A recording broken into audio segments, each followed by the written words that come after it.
शिष्य भरोसे आपने, वह बोली होशियार, कहेगा सो वहेगा, हम पहली करें पुकार।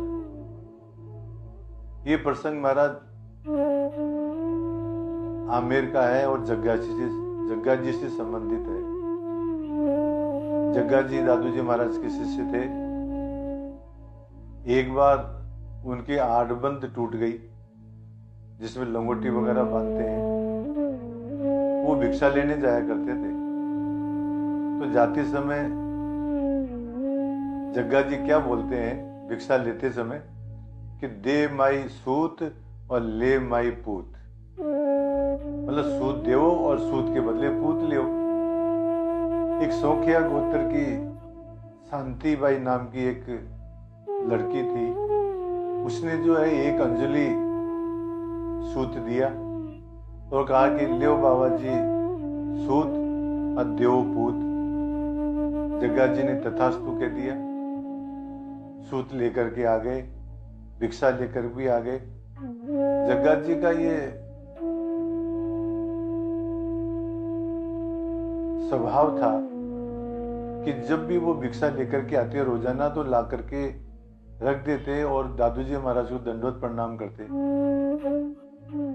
दादू जी महाराज अंतर्यामी थे, वो समझ गए और जग्गा से कहा कि जग्गा आज तो तूने बहुत महंगा सौदा करके आया है।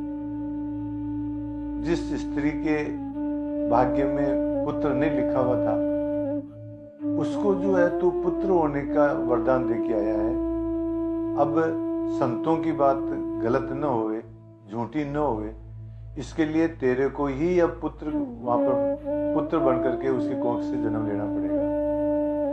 जग्गा जी ने जब ये बात सुनी तो दादू जी महाराज से कहा कि महाराज कोई बात नहीं, परंतु इतनी कृपा अवश्य करो कि अगले जन्म के अंदर भी मैं जो है आपका ही शिष्य बनूं। दादू जी महाराज ने हाँ कर दी।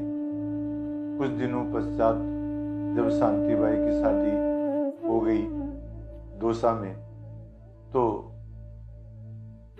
जग्गा जी ने योग शक्ति के द्वारा अपने शरीर को छोड़ा और उसकी कोख से जन्म लिया और दूसरे जन्म के अंदर छोटे सुंदरदास जी के नाम से वो प्रसिद्ध हुए और वो दादू जी महाराज के शिष्य बने। तो जब वो भिक्षा लेकर के आए तब दादू जी महाराज ने कहा कि शिष्य भरोसे आपने, ये शिष्य किसी को साप देना हो, किसी को वरदान देना हो तो अपने भरोसे पर ही देना चाहिए। शिष्य भरोसे आपने वह वैली होशियार, कहेगा सो बहेगा, जो कहेगा उसी को बढ़ना पड़ेगा। हम पहली करे पुकार, हम तो पहले से ही कह देते हैं गुरु की करनी गुरु जाएगा और चेला की करनी चेला। यदि गुरु साप और वरदान देता है तो उसका फल उसी को भुगतना पड़ेगा, और यदि शिष्य यदि साप या वरदान देता है तो इसका फल भी उसको भुगतना पड़ेगा। इसका तात्पर्य यह है कि जो हम कर्म करते हैं उसका फल हमारे को ही मिलता है। इसलिए किसी को साप और वरदान देते हैं तो हमारे को होशियार रहना चाहिए। ये साखी इस प्रसंग की है।